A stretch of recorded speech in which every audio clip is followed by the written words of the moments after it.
Cansado de ouvir falar sobre hacks milagrosos, sobre táticas, sobre técnicas que vão do dia para a noite elevar em muitos resultados do seu negócio? Bom, eu estou cansado e imagino que muitas pessoas estão. E isso tudo ele permeia a história do Growth Hacking. Muita gente ainda olha, muitos negócios, muitos empreendedores e até mesmo os profissionais olham para essa disciplina e pensam que ela é a bala de prata, que é a solução para todos os problemas do negócio. Quando na verdade ela é uma metodologia que sim, ela pode ser utilizada como um diferencial competitivo para o seu negócio, mas é trabalho duro. But the truth is that it's hard work. That it's hard work. It's hard work. E a grande verdade é que muita gente não entende o que é o Growth Hacking, o que é isso, como que eu faço para implementar, como é que isso funciona. E nesse vídeo de hoje eu vou justamente trazer isso para uma camada onde a gente vai utilizar um exemplo e eu tenho certeza que vai ficar claro. Se você ainda não entende como funciona, vai ficar claro para você como que isso acontece, beleza? Então, se você está chegando hoje aqui no canal, já fica o meu convite, aproveita, te inscreve, ativa as notificações, assim você sempre será informado quando um vídeo bacana como esse entrar aqui no canal. Se você tiver dúvidas ou sugestões de conteúdo, deixe aqui nos comentários. E para eu saber que está sendo relevante trazer e elucidar esse assunto aqui através desse vídeo, deixa um like e assim também você me ajuda a chegar em mais pessoas vão se beneficiar também de ter acesso a esse conteúdo. E muito importante, eu sempre deixo na descrição do vídeo, dos vídeos aqui do canal, links relevantes. Então, muito provavelmente, terão links que vão te ajudar de alguma forma, seja no seu desenvolvimento profissional ou até mesmo para o seu negócio. Então, recomendo fortemente, antes de você sair desse vídeo, dá uma olhadinha aqui na descrição do vídeo, tá? Bom, vamos lá.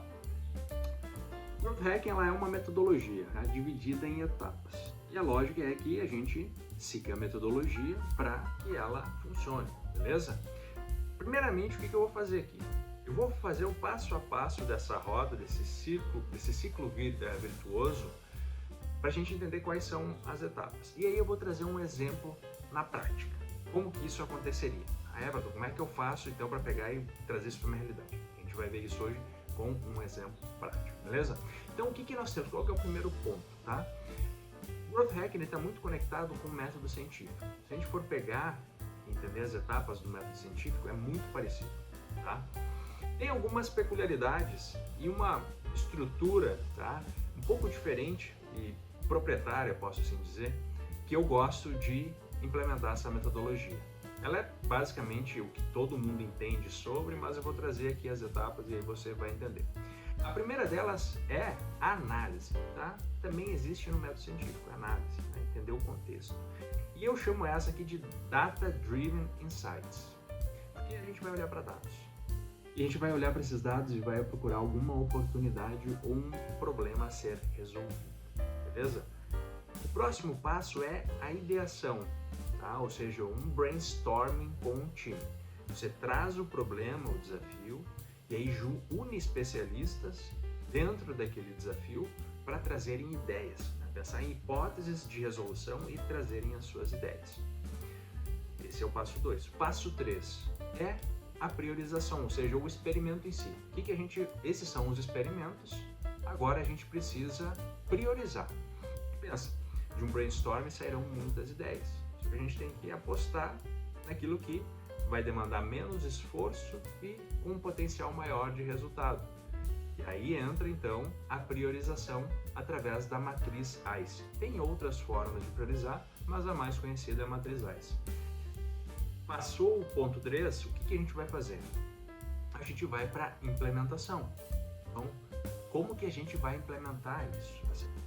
Ela tem que estar muito claro todas as etapas dessa ideia para que a gente consiga de fato executar. E aí a gente vai criar toda uma estrutura, a gente pode pegar uma metodologia como o próprio Kanban, organizar os entregáveis de cada um dos especialistas. Muito provavelmente são ideias que vão envolver mais de uma especialidade, ou seja, vai ter um designer, vai ter um copywriter, vai ter alguém de mídia, enfim, vão ter várias pessoas. Então a gente tem que criar o nosso fluxo ali para a implementação do negócio, para produtizar aquela ideia. Desculpa. Então esse é o quarto ponto. Depois que a gente fez isso, o que vai acontecer? A gente vai ter um período para deixar ele rodando, então fazer uma análise. Tá? Muito importante, quando a gente fala de entender se funcionou ou se não funcionou, a gente tem que entender dentro de uma área estatística, ou seja, em termos estatísticos, de fluxo, de página, de métricas, se comprovou, né, o que é o mínimo que eu preciso de dados para eu dizer se isso foi bom, se isso foi ruim, se funcionou ou se não funcionou. Então essa é a análise que a gente tem que fazer, isso tem que estar claro. E aí tem um sexto ponto que ele pode ou não acontecer, tá? Que é a sistematização ou rollout, que a gente chama também. Que é quando a gente vai pegar aquela ideia, aquela hipótese, aquela ideia que a gente implementou, e a gente vai sistematizar, a gente vai escalar aquilo. De novo, a gente pegou algo e testou pequeno, a gente não pegou e testou em toda a empresa. A gente pegou, fez um cluster, né? Uma clusterização, uma segmentação de um público pequeno, mas que a gente consiga, através desse público, ter uma validação estatística. E aí, se ele se provar, se ele se comprovar que a hipótese estava certa, aí a gente faz o rollout. Beleza? Então a gente tem aí seis etapas, tá? 6 etapas se tiver o rollout. Agora eu vou te trazer aqui o plano prático com um exemplo, tá? Eu tenho um exemplo aqui, que foi de um projeto que eu participei, e ele é muito interessante, ele deixa muito claro como que a coisa funciona, beleza? Então vamos lá, ó. O que foi identificado, né, nesse contexto aqui? Foi identificado que 67% dos boletos gerados e enviados por e-mail, eles não eram pagos. Então, isso foi identificado na etapa 1, Data Driven Insights. A gente tem um problema, as pessoas não pagam o boleto. Beleza. Bom, vamos para a etapa de ideação, o nosso brainstorm. A gente tem esse problema aqui, pessoal. Como que a gente resolve isso? Quais são as saídas? E a gente une o time para pensar, né, nas hipóteses e nas ideias, né, na viabilidade do teste daquela hipótese, para ver como que eu comprovo se essa hipótese daquilo ela é de fato real ou não. Então essa é a parte da ideação. E aí surgiram diversas ideias, levamos essas ideias para a etapa de priorização ou do experimento em si, o que vai ser aquilo, tudo já muito classificado, né, no sentido de essa ideia vai acontecer assim, essa outra ideia ela vai acontecer assim, e essa outra ideia ela vai acontecer assim. Todas as pessoas envolvidas dentro do processo, elas vão dar uma nota dentro da matriz ICE. Matriz ICE é a matriz de classificação. Bom, de todas as ideias, a primeira ideia que foi sugerida foi enviar via WhatsApp para um grupo de 100 pessoas o código de barras para a pessoa fazer um copia e cola e então fazer o pagamento do boleto. Tá? Beleza, então essa foi a ideia priorizada. A implementação foi, como que foi feito isso? E aí a gente entra num outro aspecto muito importante, que é o MVT, o mínimo teste viável. Ou seja, cara, eu quero testar, mas não quero gastar, eu quero gastar muito pouco, né? E vai ser com um grupo pequeno. Então o que foi feito? Escolheram-se 100 pessoas, foi mandado de forma manual, né?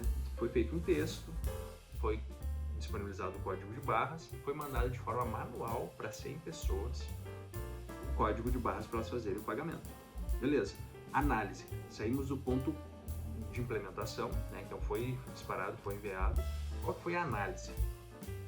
Observou-se que 40% das pessoas que receberam aquele código de barras por WhatsApp pagaram. Pô, legal, bacana. E o que a gente pode fazer? Será que a gente consegue melhorar ainda mais esse resultado? Isso gera uma V2. A gente não partimos ainda para a sistematização. A gente já, viu que funcionou muito. Só que a gente não partiu para a sistematização.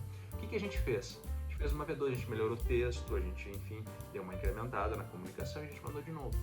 E aí, 60% das pessoas pagaram o boleto, né, nessa segunda implementação. E aí entra a sexta etapa, que é o rollout. Nesse caso, o que é o rollout? Eu tenho milhares de clientes, eu não posso ficar fazendo isso manual, eu tenho que automatizar. E aí, antes de pensar em comprar uma ferramenta, contratar uma ferramenta para trazer essa implementação de automatização dentro da tua estrutura, o que foi feito antes? A gente validou a ideia, validou a hipótese, na verdade. Validou pequeno, um grupo controle pequeno, e aí a gente entendeu que ela funcionou. Beleza, ela funciona. Então agora a gente tem que escalar. Isso vai, ao longo do tempo, vai nos gerar alguns milhões de receita que talvez a gente fosse perder, as pessoas iam demorar muito para pagar, etc. E aí então foi contratado uma plataforma, uma ferramenta de automação de mensagens, enviando, né, o código de barras, o boleto, enfim, via WhatsApp para as pessoas pagarem. Então esse é um exemplo prático. A gente saiu do Data Driven Insights e percorreu todas as 6 etapas nesse caso aqui com um experimento, como que foi feito. Então isso funciona sempre na primeira, como que funciona isso? Então tá, beleza, agora seguindo o método, todos os experimentos, todos os testes vão dar bom, vai funcionar. Óbvio que não. A gente tem uma regra de Pareto que é mais ou menos 80-20, ou seja, 20% dos experimentos vão funcionar, ou até mesmo 90-10. E qual que é o grande objetivo, na verdade, dentro de uma organização, dentro de uma empresa? É você trazer isso para dentro da cultura, trazer isso e moldar o mindset dos profissionais que vão trabalhar e atuar com essa frente, e então conseguir, ao longo do tempo, conforme eles forem criando expertise e a coisa for ficando mais azeitada, como a gente diz, você vai conseguindo ter mais experimentos por semana, por mês, e tudo isso vai fazer a diferença. São pequenos ganhos, a gente chama de key wins, que vão gerando essa diferença que vai fazendo de fato a curva ascender, vai fazer aumentar. Não vai ser um experimento, uma bala de prata vai aconteceu milagrosamente e conseguimos um super resultado. Não, são pequenos ganhos com os wins, com diversos experimentos pequenos que vão sendo implementados. Uns vão ter o rollout e vamos conseguir rolloutar, outros não, mas é assim que funciona o processo. Certo? Se você precisar de ajuda, eu tenho uma empresa, uma consultoria que presta esse tipo de serviço, eu posso te ajudar, vou deixar o link aqui na descrição do vídeo também, beleza? Se você quiser conversar sobre, marcar um papo, alguma coisa nesse sentido, vai ser um prazer, estou super à disposição, beleza? Espero que você tenha gostado do vídeo e nos vemos em um próximo. Até lá!